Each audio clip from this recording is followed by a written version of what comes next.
What's going on, everybody? RJ Ochoa here from SB Nation's bloggingtheboys.com. Hope all is well wherever you are. We hope you're happy, safe, healthy, and that you are enjoying the Dallas Cowboys being on their bye week. Just because the Cowboys are off does not mean that we are at Blogging the Boys. We are here to have our weekly roundtable discussion on the Blogging the Boys YouTube channel. Make sure you do subscribe. Joining me today is the one and only Dave Sturchio. You hear him every week on the Blogging the Boys podcast network on the Jersey Boys podcast. You can also see him all over Chop Sports, taking over the sports world.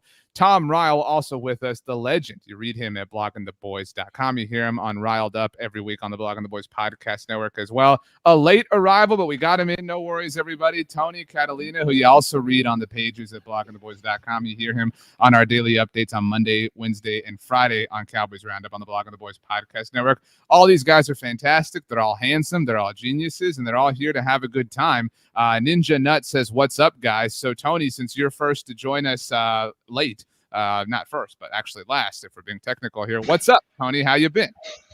Hey, man, you know what? I'm living good. Cowboys are 5-1 heading into the bye. I'm feeling real good about it. Okay, the Cowboys are indeed 5-1. Like I said, they're taking the week off, but we're not going to. Sturch, do you feel like you should take the week off, or does your fandom ever take a week off? No, because it's the Dallas Cowboys and there's always news no matter what. So, 5-1 or 1-5, there's always going to be stuff to talk about. So that's true. Tom, do you want the week off while we're on the subject?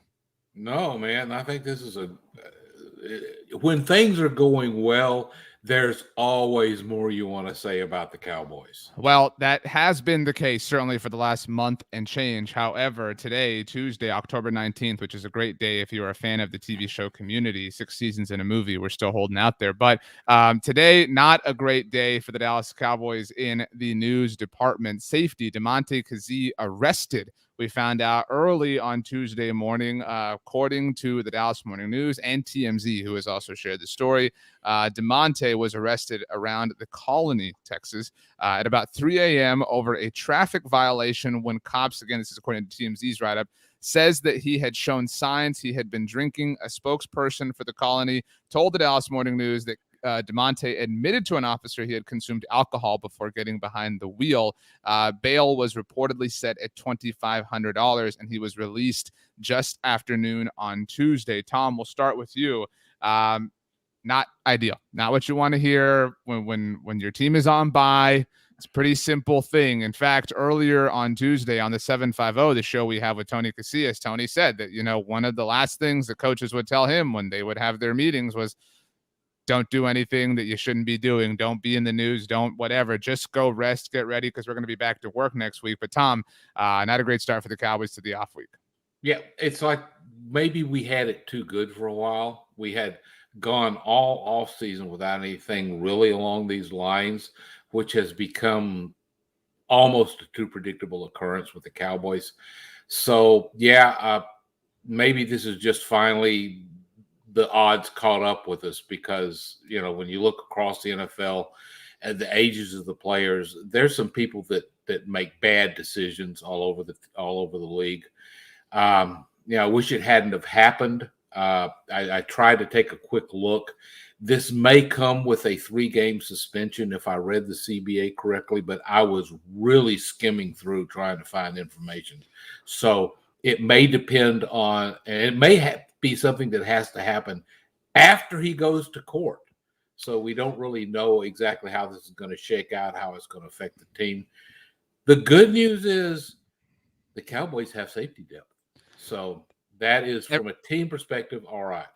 Everything you said is true, Tom. Generally speaking, and I think that's an important word, is generally, because oftentimes the NFL, acts the way they want to. There is no real ever following of precedents or, operating within accordance of how they've rolled before. The NFL, as we all know, as we've all learned several different times, is the judge, the jury, the executioner. Lots of, every single role in this particular capacity belongs to the league itself. Eli Perkins, thank you for the super chat. Everybody give Eli a round of applause. Says, I need BTB through the week. Keeps me sane. We need you, Eli. We need everyone. If you haven't, please subscribe here to the Blogging the Boys YouTube channel. Subscribe to our podcast network. You can also listen to this show on our podcast network. You can hear all these guys in their beautiful baritone voices all throughout the week. Obviously, you can check everybody out at bloggingtheboys.com as well. Sturch, James Gary says this will be a non-factor.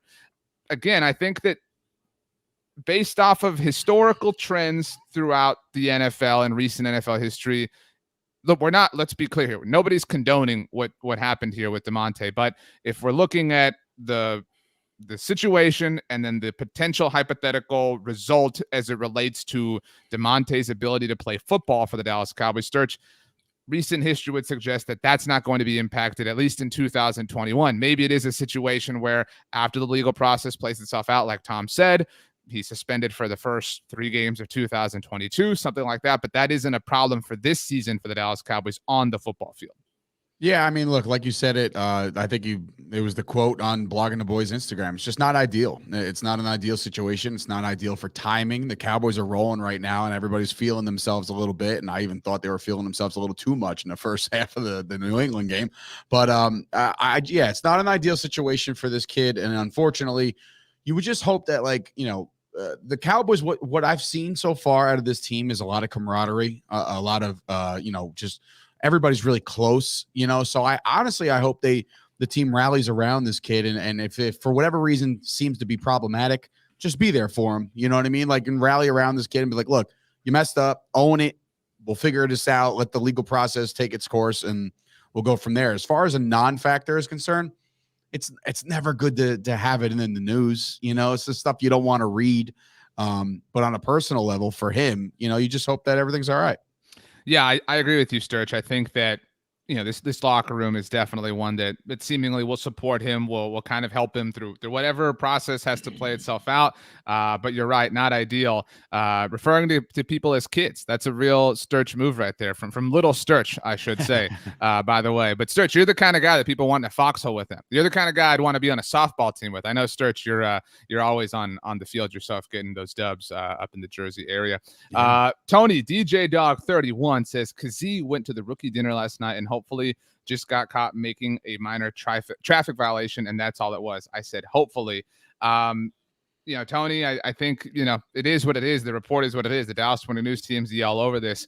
Tony, this is a different angle to this, but you were late, so I'll give you the hardest question. Do you trust Mike McCarthy to handle this? Do you trust, because where's the comment here from James says the culture is different. Do you buy that? Do you really believe that the culture is different, responsibility is different, peer-to-peer responsibility? I mean, what do you make of it? Yeah, I mean, as far as I'm concerned, every case is case by case, right? I mean, you're going to handle each individual player in its own merit in that situation, that time. So you're not really, maybe Mike McCarthy handles certain things certain ways, historically, but you look at Damontae Kazee as a person, you look at the relationship, Dan Quinn brought him in as one of his guys. So I wonder how that plays into it. And, does Dan Quinn feel disappointed? Does this team kind of look at him? Like I said, they kind of did look at him as a defensive leader there for a little bit. And you kind of you take it all in. We this is instant reaction, and you don't want to knee jerk or overreact, but you just kind of see how this thing plays out. And, as far as this situation, I don't think anybody here is going to be like, whatever Mike McCarthy does here is going to be the pivotal move for the rest of the season. Because at the end of the day, Damontae Kazee is an important part of this team, but is the important part of this future? Like, what happens? You know what I mean? From beyond this year, what do we know? So it's, you take it for what it is. It's not ideal, but when you move on, you see what they do. I think that's well said. I mean, and I think you've all kind of touched on this. There's no need to have a knee-jerk reaction. There's no need to have a take. It's just the situation is what it is. The Cowboys have a bye. They'll take things day by day to cite their old head coach. But certainly, we just kind of all got to see the process play itself out. Thank you to my dog, Bear. Tom, do you agree with this general disposition? Yeah, we got to wait and see, get more of the story, get the full details out, make sure we know exactly what happened. I did see in some of the comments that the Cowboys had their rookie dinner last night, and somebody thought Kazee was coming back from that. If that's so, then somebody needs to talk to the staff that they were not more on top of this and making sure some steps were being taken not to let people get out and get in their vehicle and drive. However, we've got a long time, and unless they go to the special Dallas Cowboys section of the discipline policy, it'll be a while before we really know how this happens. Of course, they could whip out that unique part that was authored apparently by John Mara and slap an immediate 7-game suspension on Ezekiel Elliott to go along with it. Tom, you're in a mood. Tom, it's great to have you here. As always, shout out to John Mara and his supremely incompetent New York Football Giants, both on and off the field in many different ways.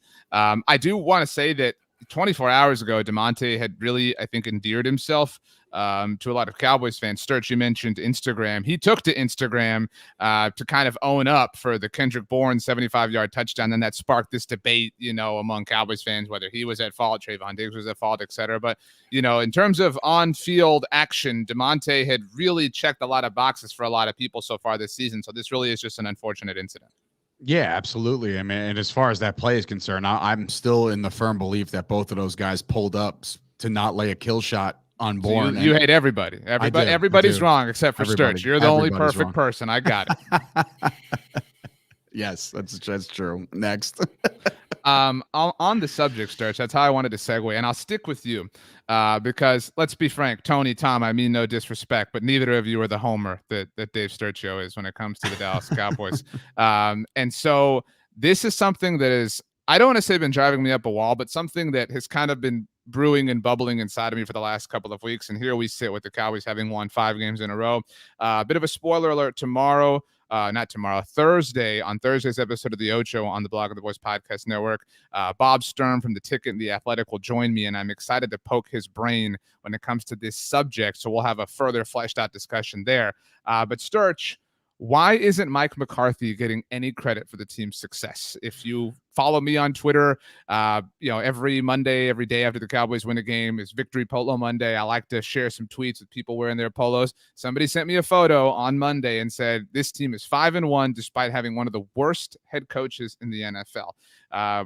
We can sit here, we can talk about how Dak Prescott is firmly in contention for MVP. How Trayvon Diggs is firmly in contention for Defensive Player of the Year. How Micah Parsons is firmly in contention for Defensive Rookie of the Year. How Dak Prescott's also firmly in contention for Comeback Player of the Year. So, how can all this be true? The Cowboys can be this incredibly efficient offense when it comes to DVOA and EPA and all these measurable, particular data points, but Mike McCarthy just gets nothing. I mean, I don't understand how Mike McCarthy gets no semblance of credit for what this team has done.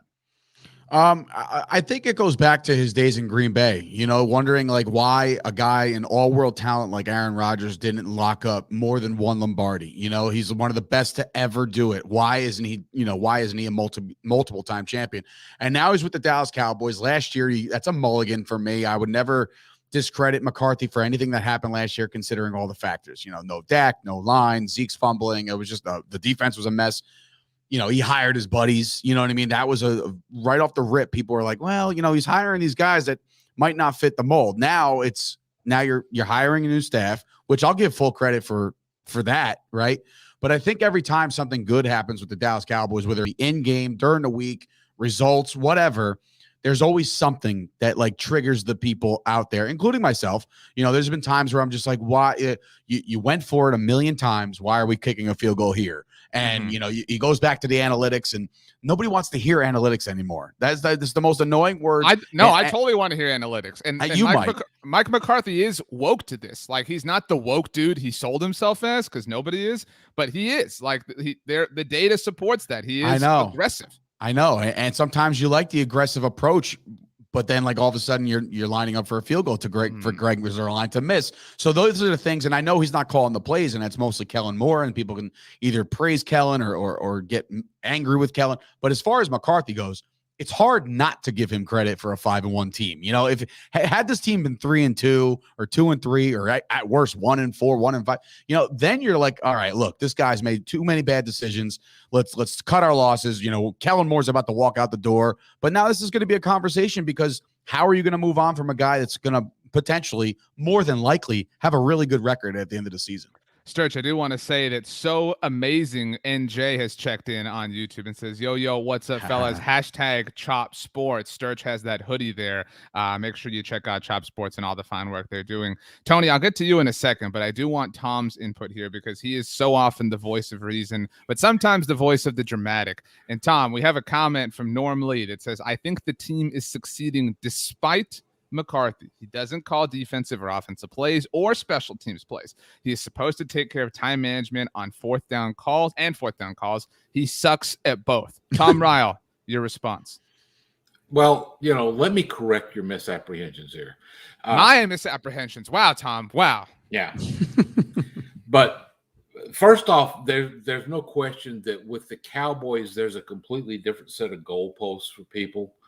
The kind of mistakes that McCarthy makes happen all over the NFL, yet he is the one that's drug under the microscope week after week after week because, some of the national analysts know that if they mention the Cowboys, they're going to get more people to pay attention to them. That's true, but there's a lot of Cowboys fans. The comment we're talking about is a Cowboys fan. Yeah, and that's part of because all this information is bombarding them.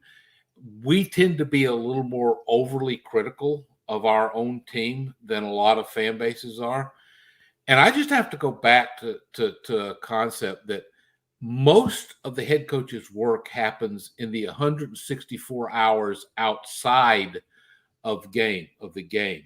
When I was at Oxnard, Mike McCarthy was running those practices. He had them scripted the way he wanted. He was making sure everything was getting done. He was directly supervising all of the team activities when they were going up 11 against 11.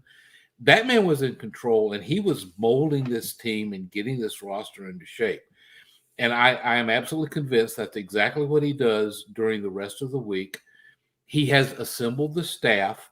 It did take a year to figure out who his defensive coordinator should be, admittedly, but he got it very right after getting it very wrong the first time. He has come in and not only done all that, he is involved in the offensive game planning. He sits in the room with Kellen Moore, Dak Prescott, and the backups and the other assistants, and they figure out how they're going to attack.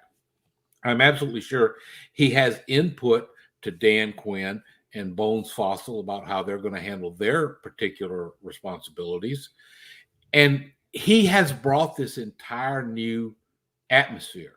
This, we are going to zig when we have to zig rather than doing what Jason Garrett used to do was we're going to run this play. Oh, it didn't work. Well, we're going to run it again until we make it work. We're just going to have to beat them. Our guys are going to have to. We're going to line up our 11 and we're going to beat their 11 and we're going to play sound fundamental football. Right, totally agree. Yeah. In all three phases of the game. Yeah, in any organization, how much really does the CEO, the head guy, actually do on a day-to-day basis? He sets guidance, he sets objectives, he sets the goals, and he gets the resources to accomplish those things.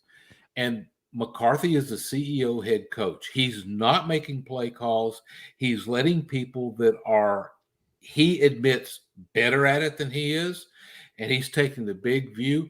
And if coaches are if wins are indeed a coaching stat, McCarthy's what his record says he is. He's 5-1.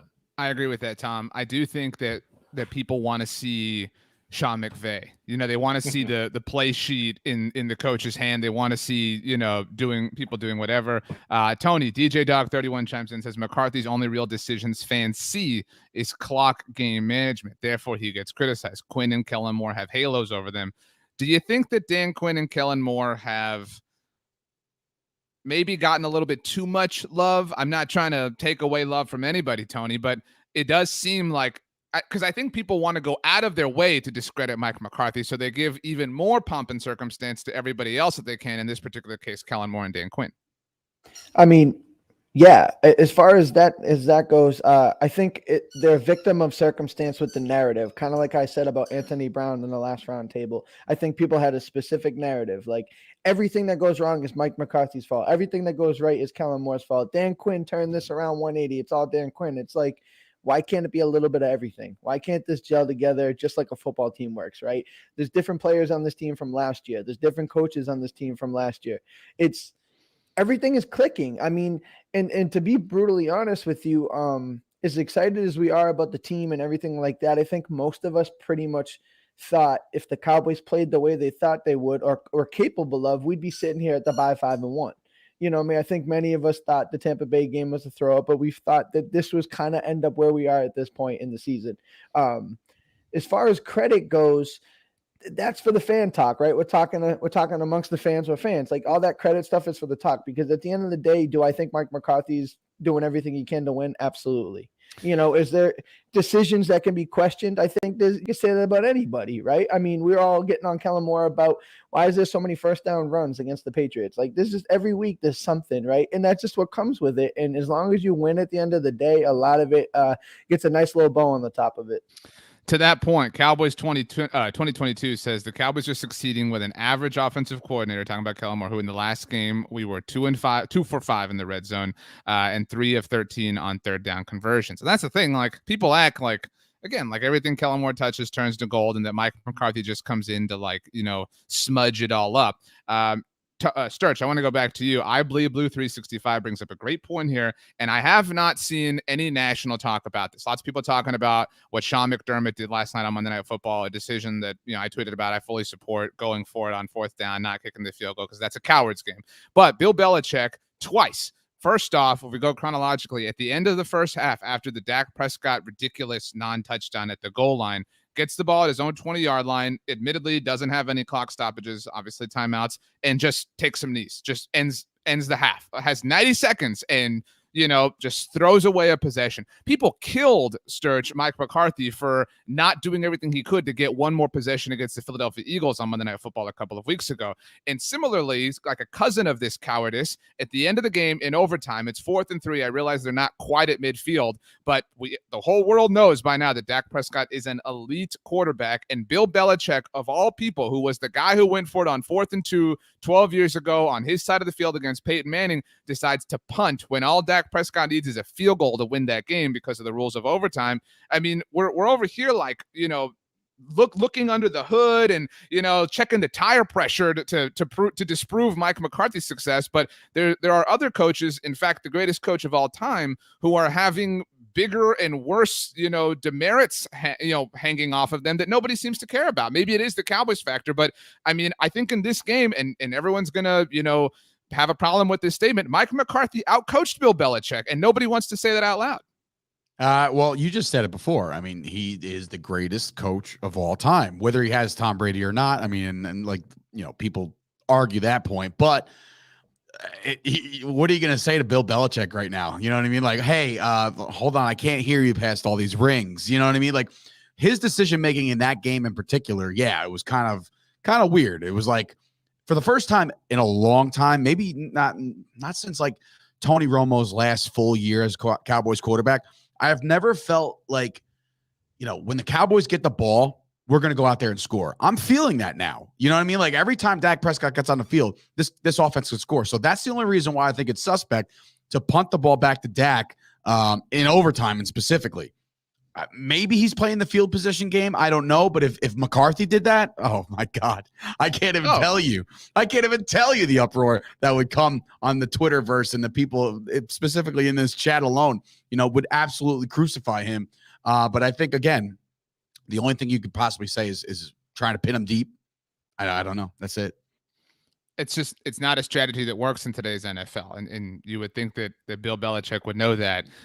Mike McCarthy seemingly knows that, and got a lot of heat for fourth down decisions, going for it early. I don't have a problem with it. Sturch, you mentioned it, though. I did have a problem with not going for it late when they decided to kick the Greg Zuerlein field goal that he missed. That's not just revisionist history. That's you go for that no matter what situation. But we'll see what Bob Sturm has to say. Again, I'm very interested. Bob Sturm has followed Mike McCarthy's career since Green Bay, as everybody who follows Sturm knows. But it is an interesting thing. Tom, I go to you now with the most important question. Belongs to you. All right, Tom.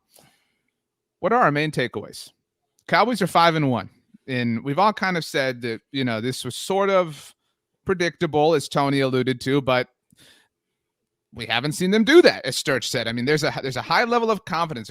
I would actually go as far as saying there's a high level of trust in this Cowboys team. We have a high level of trust. They have earned that from us. They have earned the benefit of the doubt. So that being said, as they are at the break, what is your main takeaway? I don't want your like secondary or third takeaway, Tom. I'm talking the main one, the main course, the thing that's at the center of the plate. Well, does the fact that this is just a different team than in years past count as a no? It doesn't. That's takeaway? lame. We need a different one. Sorry. Okay. No, that could work. That could work. Fleshed it out. I have more. No, it's the game against the Patriots is the example. I think the odds were less than 10% that a Jason Garrett coached team could have pulled off that win. Totally agreed. And that just sums it all up. McCarthy has brought in a much more aggressive mindset. As somebody was mentioning, they want to look for a reason to go for it on fourth down. Garrett, that's such a great way to put it, Tom. Wow. Keep going. King. And Garrett just thought that was like, no, that is not the proper old school way to do things. You know, you get a 4th and 3 at the other side, other team's 39. Well, then you punt and pin them back near the end zone line. That's not how this version of the Cowboys is playing. And that aggression has just permeated down and has combined with some of the other takeaways for this year that to just make this a whole roster and staff that is out there looking for ways to win the game. They're not trying to avoid the loss. And that to me is the 180 that has happened this year that we've got to see. It may have been taking place a year ago, but it got masked by all the injury problems. So, Tony, to set you up here as we wait for Sturch, who texted me that his internet went out, just 2021 problems. But I think, Tom, if you'll allow me, I'll put all of your main takeaway under the aggression umbrella. And I think we would all agree the best quote that any person associated with the Cowboys has had this year, besides the things Dak Prescott has spoken about that matter beyond the game of football, has been what Kellen Moore said, Tony, and that the disposition of the Cowboys offense is to aggressively attack what opposing defenses give them. What's important about that is it's not to attack. To Tom's exact point, it's not to just try to win. It is how do we bury them? Because that has been the 5th gear that has been missing from this team for a long time. And that overall disposition has rippled into every sector of the team. That's why Trayvon Diggs jumps on balls. That's why Randy Gregory is getting home so often. That's why Micah Parsons plays with such tenacity, is because the idea, the purpose, the intent, the mandate is to be aggressive. And that is something that has really been lacking from this team for a very, very long time, Tony.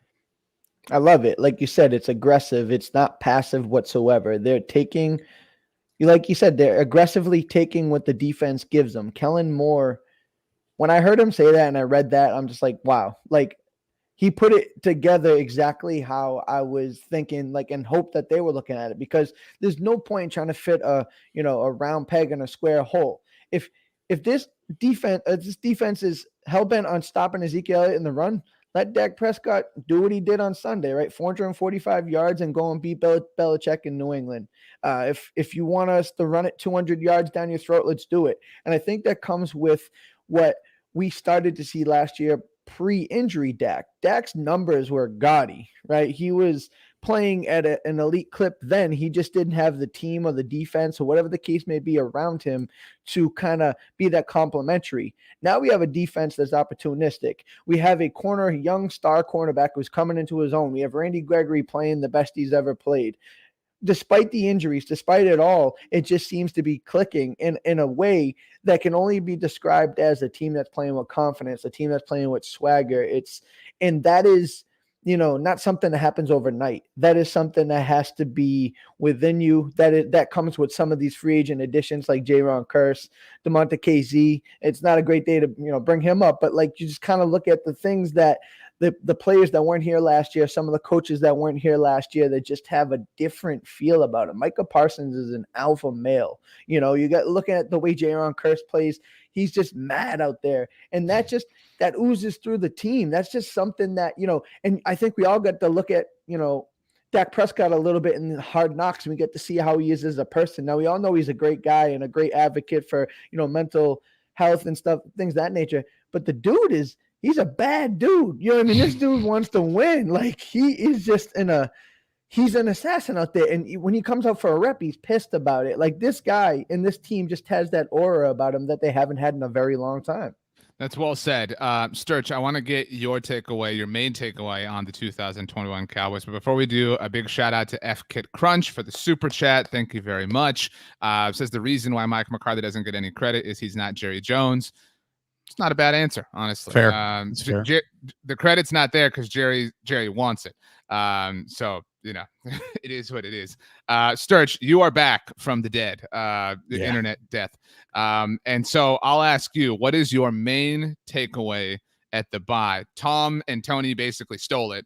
Tom's was that, the Cowboys are aggressive. They're, that tenacity is involved in every level of their team, in every sector of their roster. So your answer can't be that. It was a really good answer that Tom and Tony co-authored. So what is yours, Sturch? My biggest takeaway is that I was most excited going into the season to have a full season with Randy Gregory, and that's my biggest. I'm so excited to see what he almost broke Mac Jones in half the other day, and one of the cleanest hits I've ever seen. My biggest takeaway is that this defense is aggressive, and no matter what there's a lot of yards being given up, and I think everybody starts to look at, like, even a Trayvon Diggs, who was having an historic start to his 2021. They're seeing the yards, right? They're seeing like, they're still giving up a lot of big chunk plays here and there. It's a bend but don't break defense, and it's really a credit to Dan Quinn.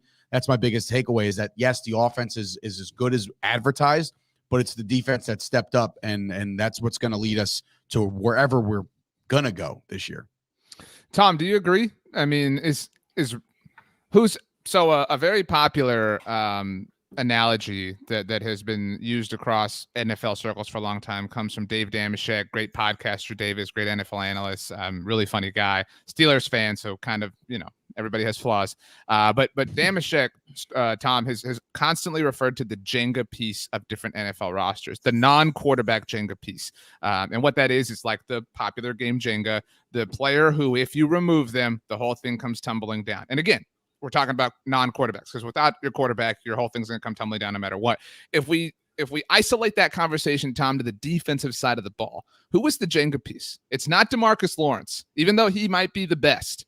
It's clearly not him. So who was the Jenga piece to this Cowboys defense? And we've seen it, we've learned lessons in the last 7-8 years. It wasn't Sean Lee in 2014. I think that surprised a lot of people. You know what I mean?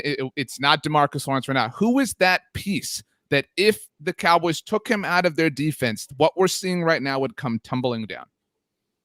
Well, if there is one, and I'm not absolutely sure there is, but if there is one. Oh, there is. Oh, don't you doubt that. There is. Okay. I knew you had an answer to this before you asked the question. How can you say it's not Trayvon Diggs? Because you take away those 7 interceptions, and where would this team likely be? Probably looking at 4-2, maybe 3-3, because he swung some games with those picks. So, and he's the one I don't think anybody saw coming. There were a lot of other things people were looking at.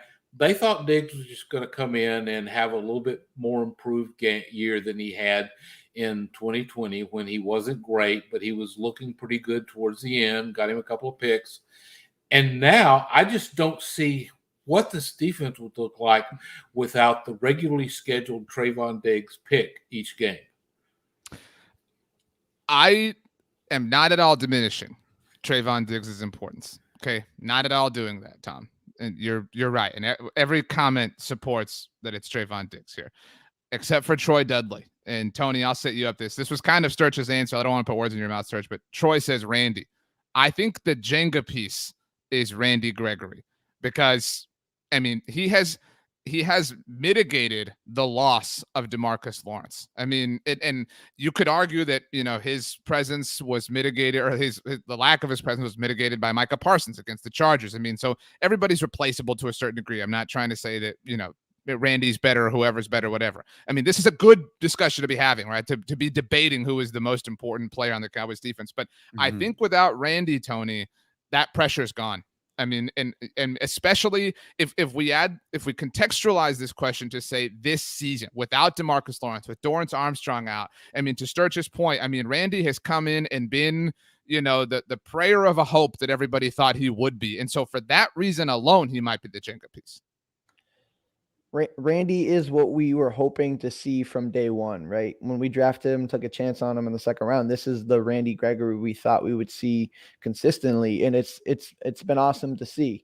There really isn't a wrong answer between Tom's, saying Trayvon Diggs and Anthony Brown, Anthony Brown has been quietly consistent. You know what I mean? Quietly consistent, and he's so. I mean, listen, I don't use Pro Football Focus all that often, but I think they have him ranked as the number one man-to-man corner in the league. So take that for what it's worth. But at the end of the day, Trayvon Diggs has been that opportunistic player that we've been missing since we thought Byron Jones was going to be that guy. You know what I mean? So at the end of the day, to turn the football over, to steal possessions from the other team, Trayvon Diggs has been that Jenga piece in my eyes. That is just, without him, what does this look like? I mean, right. I mean, so what's this defense look like without Trayvon Diggs out there? It's kind of scary. So we've got 2 votes for Trayvon Diggs, 1 vote for Randy. Sturch, I'll allow you to answer the question here. Who is that player? Who is the Jenga piece on the Cowboys defense? Chris Davis has told y'all it was Randy. It's not even.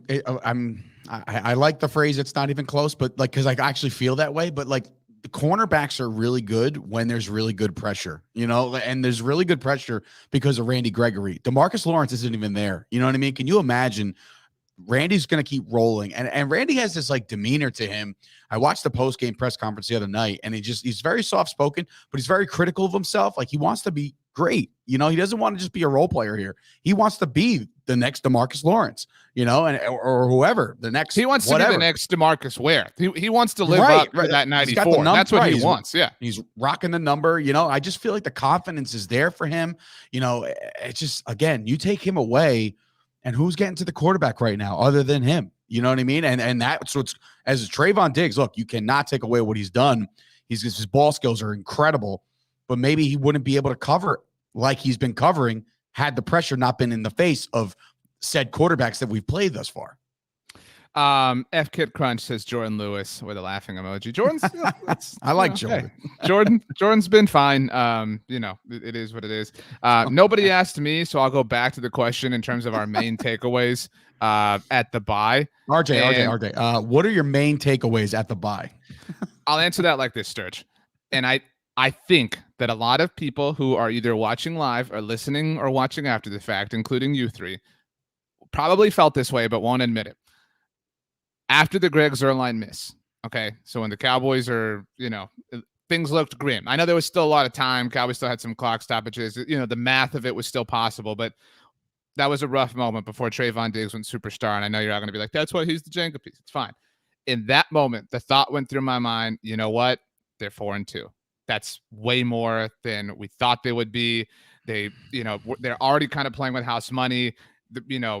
This was a weird game from an officiating standpoint. They shot themselves in the foot. If they play clean, if they play more clean games, this won't happen. This is a learning experience, et cetera, et cetera. And so my main takeaway is that they are not that team anymore. They found that switch, whether it was the Trayvon Diggs pick 6 or the luck that Bill Belichick was a coward in overtime, or Dak Prescott on the final drive in overtime and the CeeDee Lamb touchdown beating Jalen Mills, whatever. They have, call it a killer instinct, call it a veteran presence, call it experienced head coach. And I think that is overlooked. I don't want to keep continually banging this drum that Mike McCarthy's awesome, but Mike McCarthy and Dan Quinn, to that point, have been in some big time football games. I mean, Mike McCarthy has forget the fact that he's won a Super Bowl, which is true. Mike McCarthy has lost NFC championship games. Dan Quinn has lost a Super Bowl. They have all stared down the barrel of the biggest moments that this game has to offer. And I think that, that's not a knock against Jason Garrett, because he just never had that. He never had that experience. And I think that is what is different, is they are no longer the team that settles for that, that that nice cheer up sort of talk that we would give ourselves in the aftermath of situations like this when they've lost games like this. I mean, I was trying to think of a game that this reminded me of where they kind of stole victory from the jaws of defeat. Tom, the one I latched onto the most was the 2014 Rams game when they fell down 21-0 and they kept on running the ball. They came back, they beat the Rams, etc. I think that was against Austin Davis, if I'm not mistaken, the Rams quarterback that day.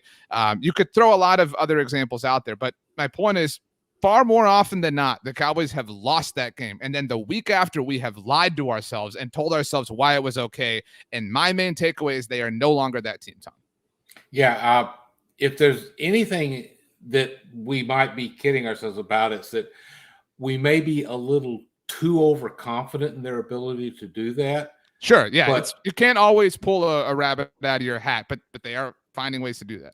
Yeah, but I think that if you have a team that's like this, and that we're having to admit that what we think we see out there is really what we see. There's people all over the media that are just arguing that the Cowboys really aren't that for this reason and that reason and the other reason. But this team has a core that we haven't seen for a very long time. They have a strength. They have a belief. They have, I think, maybe the best roster since at least the days of the original triplets. I mean, what is this depth thing we're seeing? Remember, they got to 5-1 with like 5 of their projected starters for the season off the field for most of those games. Well, they're fine. Tom, remember, you and I jumped on here for the emergency roundtable the day after the opener when Michael Gallup was hurt, Lyle Collins was suspended. A few days later, DeMarcus Lawrence broke his foot. Since all that crap hit the fan, they are 5-0. Yeah. No big deal. Yeah, and that's the thing, is that it seems to be no big deal for them. They are just saying, no problem, cinch up the belt a notch, go out and hit it again. And they're doing that. They're going to have to make some more roster decisions. And this is hard. The guy that I thought was the one guy that was probably going to be the easy one to call, Maurice Kennedy, got hurt. So now that's one decision taken out of their hands. Who's going to be the next guy?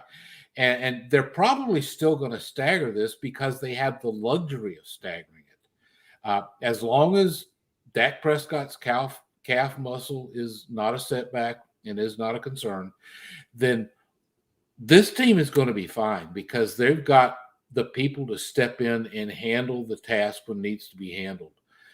And it's the talent, it's the depth, it's the assurance, it's the confidence, it's the competence of the coaching staff in key situations.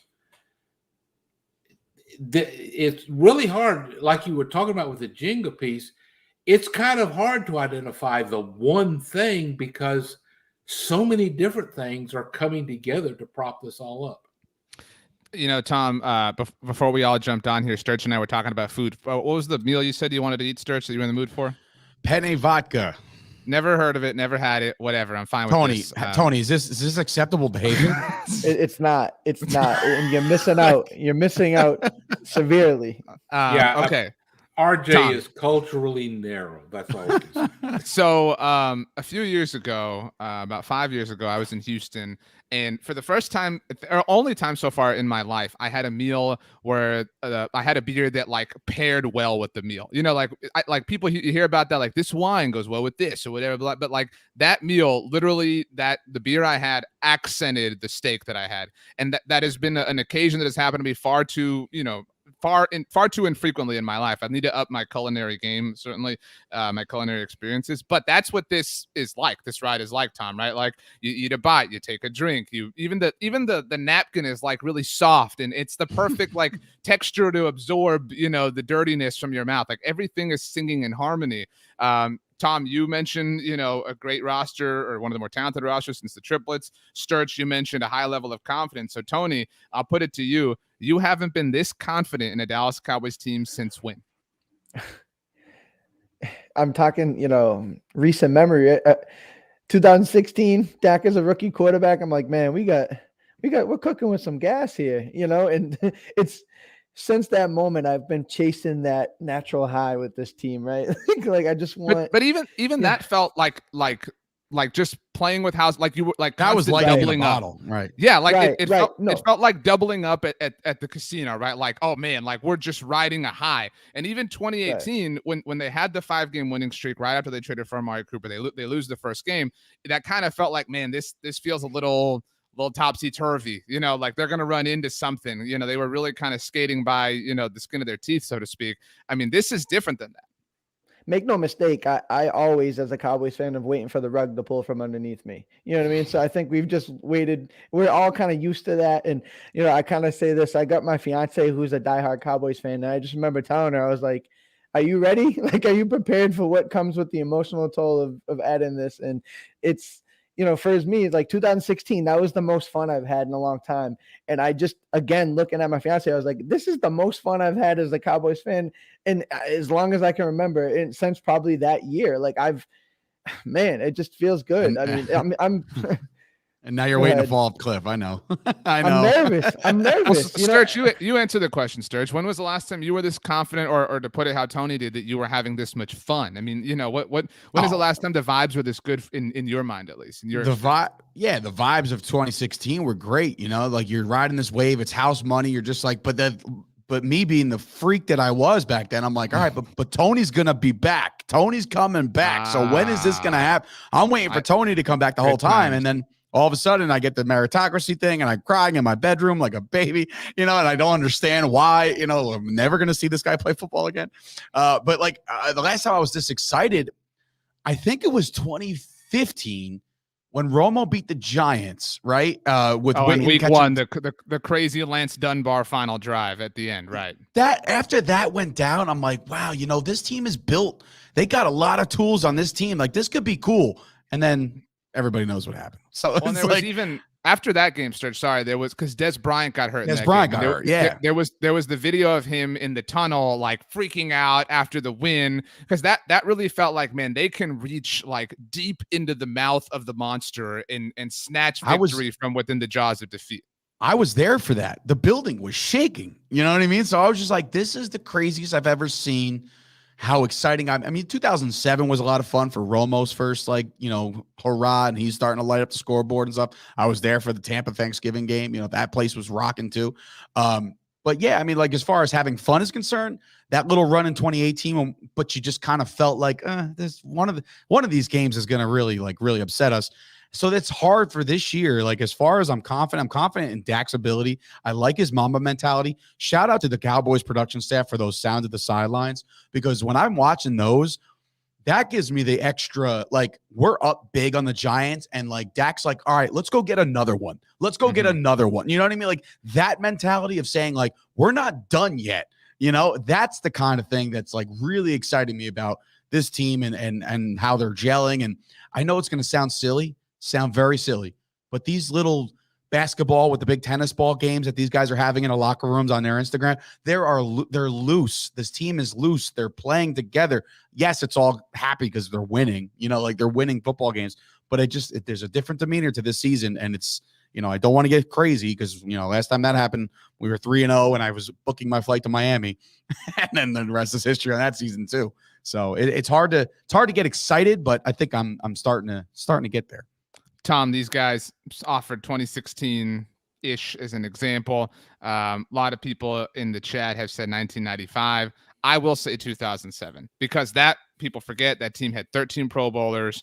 That was a team that was really balanced. It did feel like, we've talked about this, but 2014, I think some people might say, that was a really magical ride, but that also never felt so. That was Jason Garrett's, blueprint reaching nirvana. That's all that was, and that was never going to be sustainable. I mean, the fact that they couldn't get after a hobbled Aaron Rodgers in the divisional round is proof of that, regardless of the fact that Des caught it.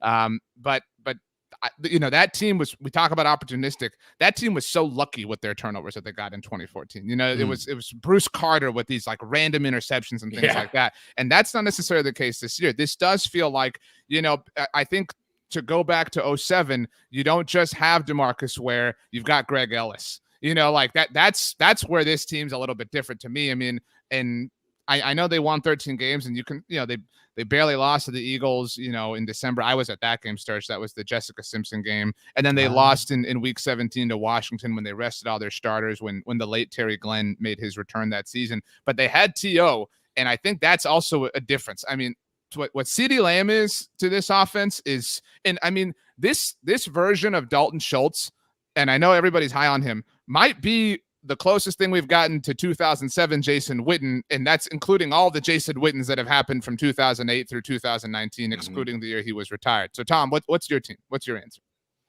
Well, just from a fun aspect, I think that 8-game winning streak in 2016 with the rookies, when you just kept going, well, how long can this go? That was the most fun I've ever seen, because it was so unexpected. Nobody thought they were going to lose the starting quarterback, lose the backup before they even lost the starting quarterback, and have to roll with a 4th-round compensatory pick rookie and somehow go out and just smash mouth all over the NFL. So that was the most fun. The confidence level I'm feeling, in 2007, I felt good, but I didn't feel the confidence I felt of those mid-90s teams. This is starting to raise those echoes in my head. And I realize I have the advantage over a bunch of people that I was actually a functioning adult back then. Hey, man, I was 10, bro. I was a functioning 10-year-old. So it's okay, Tom. A lot of people don't Tom quite was paying remember taxes. That's his point, Tony. Yes, I was paying taxes. But yeah, this is just this keeps I keep running into that, because I was when I was putting together a piece about some of the weird records that the Cowboys are setting. There's a couple things that haven't happened since 1995, 1996. And I'm just going like, maybe that isn't entirely just a coincidence. So I want to offer one last thing here before we shift subjects, and I'm going to do so quickly because this might upset some people. I mentioned this on the 750, which is, if you're listening to this on our podcast network, the latest episode before this roundtable. We do that show every week with Tony Casillas. And I told Tony, not you, Catalina, although I accidentally texted you when I was meaning to text him when we were setting up the time to record, which is a funny coincidence. But the way Tony Casillas talks about Troy Aikman, and I told him this, if you listen to that episode, you heard this, but is it makes you love those teams more, because he talks about like that's our dude, like that's still our guy, like it makes you love the team more as a Cowboys fan. You're like, holy crap, Troy really was the ringleader, the main guy, the front man, like however you want to put it.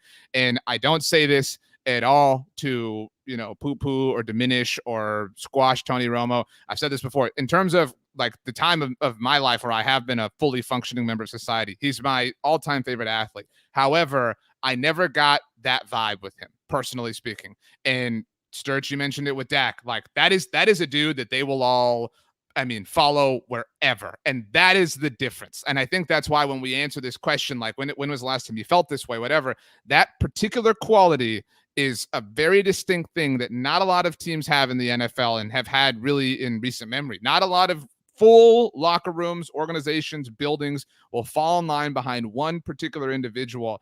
Sturch, since Corey Soldner said that you are their hero, I will put this to you. Do you agree with that?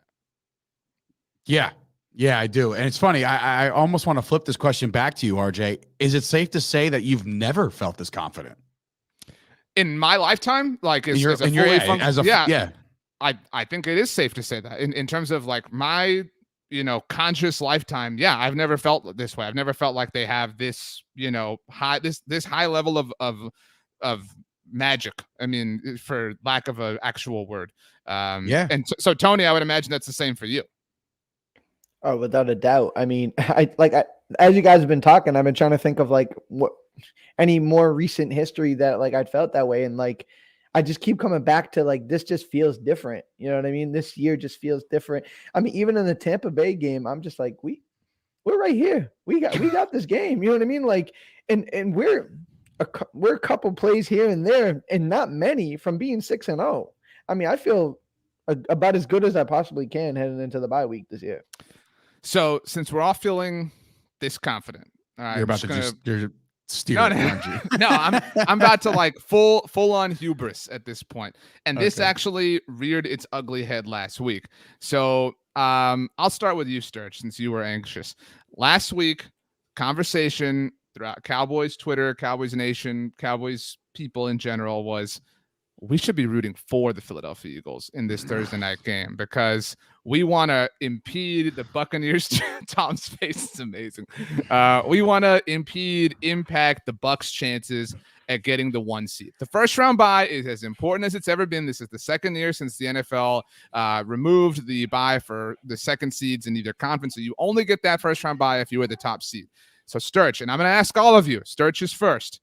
At what point are you rooting for the other NFC East teams? Now, last week is a particular example because they're playing the Bucs. The Eagles were and they lost, and so that's a team that is, theoretically in contention for, a top seed. And the Giants played the Rams, who are obviously in the mix, although the Cardinals obviously undefeated.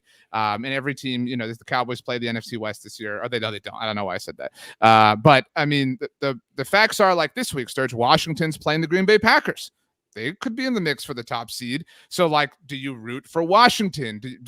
And it's not just the top seed thing, because if we're talking about having our cake and eating it too, and we're over here, all of us, like, this is the most confident I've ever been in the Dallas Cowboys, well, then it becomes a matter of like, okay, well, maybe we're not rooting for them to beat the teams that could impact the seeding formula here, but we just don't want them to have top 10 picks. We don't want them to have top 5 picks. We want them to, have the 15th overall pick, the 16th overall pick, whatever the case may be. Like, if you're trying to thread a needle, that's the one. So, Sturge, at what point are you willing to get that cocky? Okay, here's the thing. Stephen White says at no point I hate it. LOL, by the way. Stephen, you're my guy. So here's the thing. So with right now, as it stands right now, I believe the Philadelphia Eagles have 3 top 10 picks right now, right? So to clarify that very quickly, they own the Miami Dolphins first round pick, the Philadelphia Eagles. That completely belongs to them. They potentially own Indianapolis's first round pick because of the Carson Wentz trade. Wentz has to play 75% of snaps this season, or 70% if Indianapolis is a playoff team. Now, right now, they don't necessarily look like a team, but everybody talked about at the beginning of the season him missing in time. He hasn't missed any time, so it looks like he will at least reach that threshold. So currently, Miami has the 2nd pick, Philadelphia has the 8th pick, and Indianapolis has the 9th. So to your point, they own 33% of the top 9 picks in the 2020 draft. Sure do. And I believe the Giants right now still have a top 10 pick based off their record. And they have Chicago, so we are all rooting for Chicago this season as well. And that's an easy thing to root for. You root for Chicago because Chicago's kind of, middle of the pack, if not worse. But here's the thing. The Dallas Cowboys have put themselves in a position right now, right? They're in a bye week situation where they can kind of sit back, see how the rest of the NFC East does, whatever. Right now, you're up 3 games. You're up 3 full games on the rest of the NFC East. 3.5. 3.5. So you do not have to root for all these other teams to start dropping like flies, right? Oh, Green Bay. Oh, Tampa Bay. No, the Cowboys are in a position and have put themselves in a position that if they just take care of business, they can finish with 14 or 15 wins. And if that doesn't get you to first seed by default, then that's our bad, right? But they have a chance to go out, go take care of business on their own. Don't sit there and start saying, well, Jalen Hurts in November can really help us out by taking out X, Y, Z. Like, to take a line out of the girls, Meg Murray and Kelsey Charles, Eagles for never, guys. Like, this is Eagles, Washington football team, the Giants. None of these guys have any inkling on how we do in the postseason. You start to worry about road games, right? Like, oh, but we want to get an additional home game in the second round. We just went to New England and took care of business. We went to LA, took care of business. This team is winning games despite where the location is. We're going to get a home game because we're going to win the division by 4 or 5 games, right? We'll get that. We'll get to the second round. We'll probably be the higher seed in the second round, right? So then let's just hope that if they don't get the bye, right? If they don't get the bye, I know I'm rambling here, but if they don't get the bye, they'll wind up with some home games regardless, and then the NFC Championship game can either be in Tampa Bay or in Dallas. Period. Stop. So I believe Blue 365 says, "Let's go, Sturch." Let's go. Most people preach it. Tom, I'm going to come to you, and again, this look, the Cowboys are winning the NFCs and they have as many wins on their own as the entire rest of the division does combined, right? There's no doubt about it. Like we've established that. And to be crystal clear, the incentive, I'm not saying I'm advocating for this. I'm hosting here. The incentive towards rooting for the NFC East teams would be is an example this week trying to knock off the Packers. Because Sturch, to answer that question, you're saying, well, who cares? We want to win the division. Everybody's saying they're going to win the division. I'm no longer concerned about the division. I'm aiming higher than the division. I want the top seed. I want the 2 seed. I want the highest seed possible. And so I think most people agree with you, Sturch. Like if the Eagles are playing they play the Jets this year as an example. Nobody's rooting for the Eagles to beat the Jets, right? Like, unless you don't want them to have a high draft pick. That's maybe the other way you kind of, rationalize this to yourself. So Tom, to that point, I mean, do you ever reach that? Do you ever or do you say, you know what? I don't want to get ahead of myself. Yes, I feel confident, but I've seen division leads squander. I've seen teams get hot. And as in case anybody forgot, the Cowboys do not play another divisional game until the second week of December. And all of the NFC East games basically happen in those final 5 weeks of the season. And so chaos could happen if the Cowboys do slip up and fall and stumble between now and then. So Tom, where do you feel, Tom? Are you in the middle? Are you on one side? Are you on the other side? Do you think people on one side are stupid or dumb or ugly? I mean, like, how do you feel, Tom? Now, I just want an amen after that sermon from Dave. Preach, baby. Sturch just laid it out there. And that's really been at my heart for all this time. Yeah, there have been times when it got down to the end of the season, you started kind of thinking, well, maybe if the Eagles could slip up on this team, that would help Dallas's chances. But I want Dallas to just leave them all in a trail of dust. I don't care about the draft position because I've got a lot of faith in our division rivals' ability to squander draft picks. And right. To that point, Tom, Cowboys 2022 says the Giants' last 2 top 5 draft picks were Barkley and Andrew Thomas. Washington drafted Chase Young over Herbert, and let's not even mention the Eagles. To your point, Tom. Yeah, that's exactly it. Let them have the draft picks. Let them let another CeeDee Lamb slip through to 32. So let's just let them lose. Until they play one another, just let them lose. Tony, how do you feel? Are you going to come in here and be the contrarian, or are you aiming for the top seed? I mean, are you going to try to fight these guys?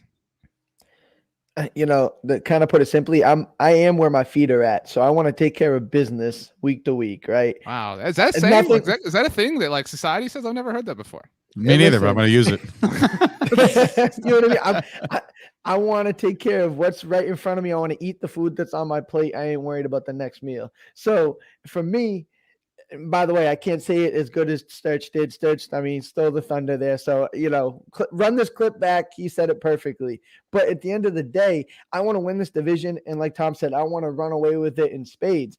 And that's it. I mean, the rest is going to take care of itself. Like Sturch said, too, if we win football games, if we get 13, 14 wins and that ain't enough, then it ain't enough. Let's go. I mean, Tampa's warm in January. I'm not worried about it. You know what I mean? So RJ, are you with us or against us? I don't mean this the way it sounds. And people might like scoff at this. I don't think the first round bye is that important. I truly don't. And if we play this out, right, like theoretically, or hypothetically rather, okay, fine. They don't get the first round bye. But if there's a world, I mean, I mentioned that NFC East logjam. There is a world where all those games are inconsequential for the division as a whole. There's a world where the Cowboys lock this up by the first days of December, right? But before anybody has done their Christmas shopping, it is very possible that, everyone has to get someone in their family a Dallas Cowboys NFC East championship cap and t-shirt. So that being said, create your own bye. Right? Like create a week 18 bye, create a week 17 bye. Like you have that ability. I think, everybody's going to say, well, that week 17 game against the Arizona Cardinals, the Cardinals keep proving me wrong. And so I'm the one that looks dumb there. I don't think the Cardinals are going to be in contention. I think it's Tampa. I think Green Bay, as much as I hate to admit it. And you're right, Tony, if it's Tampa, so what? Like if you have to travel anywhere right now, even if it's the Rams, if we almost did it already.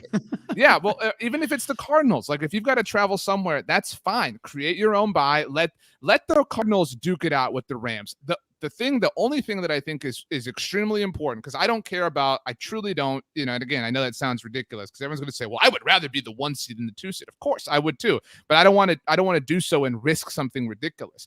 The only thing that is important to me is to not be the 4 seed. And we haven't seen that, generally speaking, except for 2016. In 2018 and 2014, the Cowboys were the 4 seed, and they beat both of their wild card opponents that year. But this year, the wild card team that they will likely play if they are the 4 seed will be whoever does not win the NFC West. I don't want anything to do with that. I think we all agree the 5 best teams in the NFC are the 4 division winners and whoever doesn't win the West. Those are the 5 best teams. So I want one of the other teams, whether it's the Vikings that somehow find a way to squeak in, if the Bears get hot with Justin Fields, if it's the Seahawks or the 49ers, if they, if the NFC sends 3, I don't want to play one of the Rams or the Cardinals in the first playoff game. I don't want that. Let them beat each other up. That's the only thing that really matters to me, is being at least the 3 seed. So I hope that answers your question, Tom.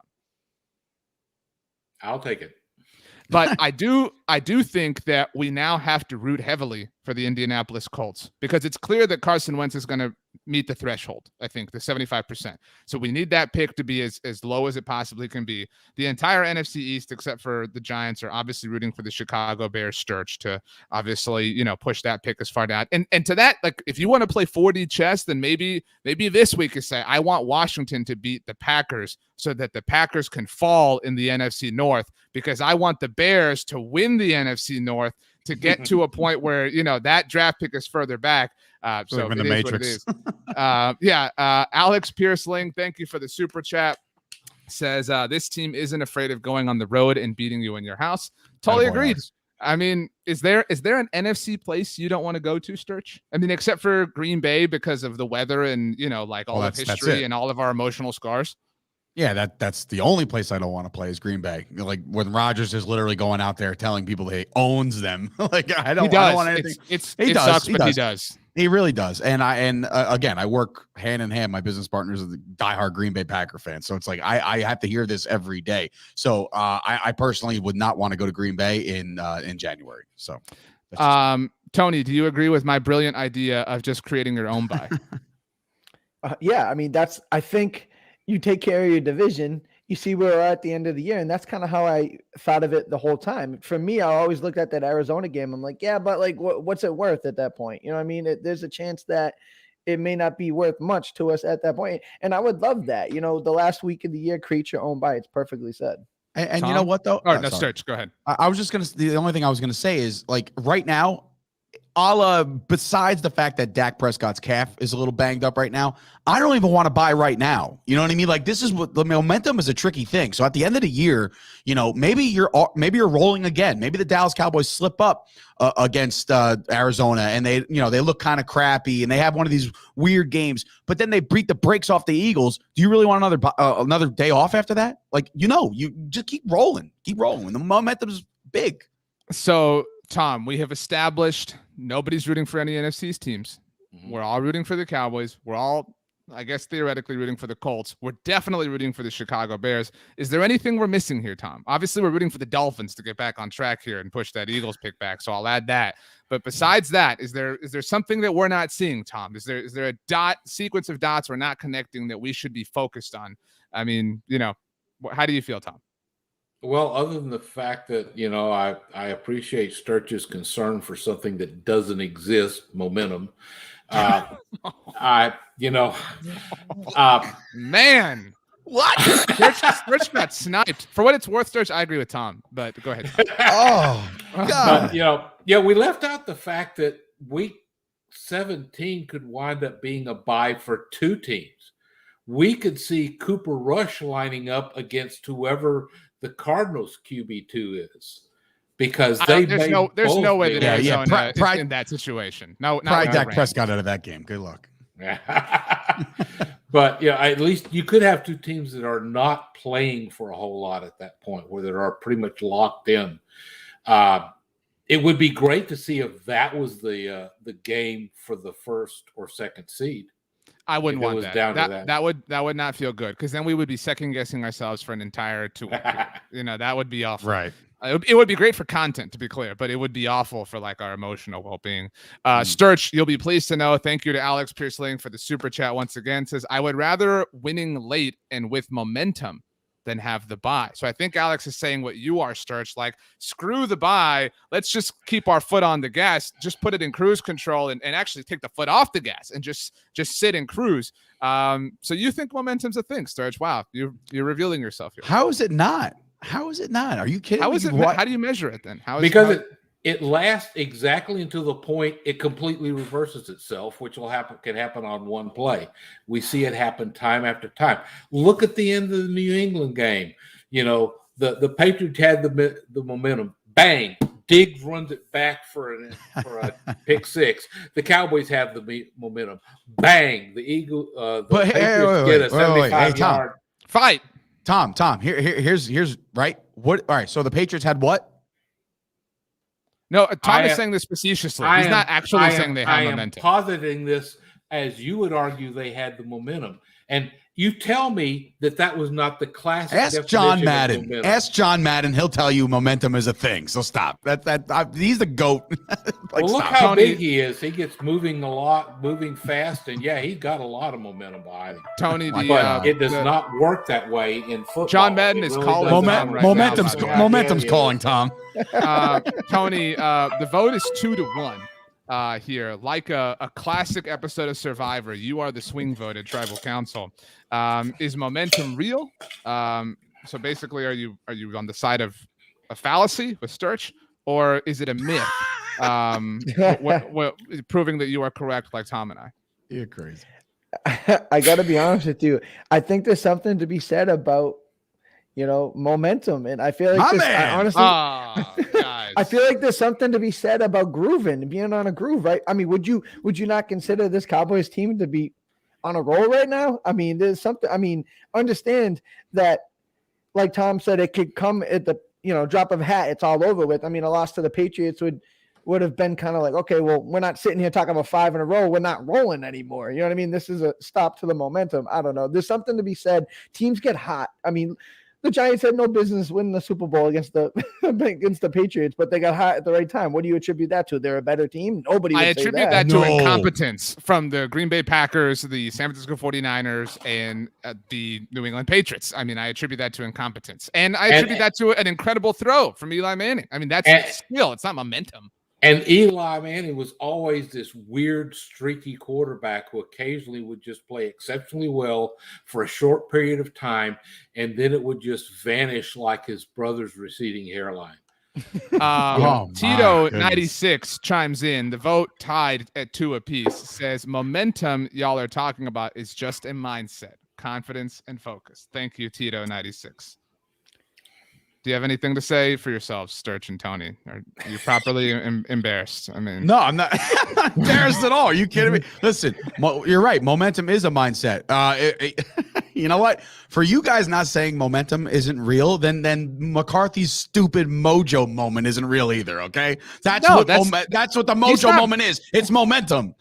It's exactly what it is. A mojo moment is let's get hyped and let's focus on our 2-minute warning drills, and we have to be efficient and elite and have high energy. There's a difference between energy and etc. Alex Pierceling, thank you for the super chat. Says the 2007 Cowboys had the bye and lost, and New York had the momentum. Do either of you agree with this? They beat Jeff Garcia's Buccaneers in the wild card round. They went to Dallas, and I guess the momentum carried them. Would be your argument, Sturch. And look, Dallas had the bye that year, and it was a bad thing. They kicked the crap out of half the league that year. You know what I mean? And now all of a sudden you take a bye off, and here come the Giants. They're on fire, and then they caught them off guard.